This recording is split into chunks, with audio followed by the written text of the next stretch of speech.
একজন প্রবাসী, ছেলেরা জিজ্ঞাসা করো একজন প্রবাসীকে যে টাকাটা জমাইতে কি পরিমাণ কষ্ট, কলজাটা মাটিতে লেগে যায়।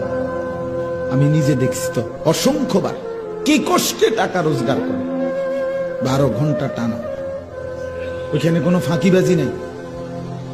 12 ঘন্টা ডিউটির পরে একটা রুমে 12 জন 14 জন একটা সাদ্দুর বিছাইয়া মাটিতে শোয়, নিজেরা রাইন্দা খায়, নিজের জামা কাপড় নিজেরা ধোয়, একটা ট্যাবলেট সব নিজেরটা নিজে করতে হয়। হুজুর কত সময় জ্বরে মাথা ব্যথা, এই পাশ ওপাশ কাতরাই সারা রাত, বিবি নাই, সন্তান নাই, বাবা নাই, মা নাই, কেউ যে একটু আদর করে হাত বুলায় দিব এই মানুষটাও নাই। এই কষ্ট করে বাপ এই জমানো টাকাগুলো দেশে পাঠায়, সেই টাকা তুমি 2 আঙ্গুল দিয়া মোবাইল টিপা শেষ করে নেবে।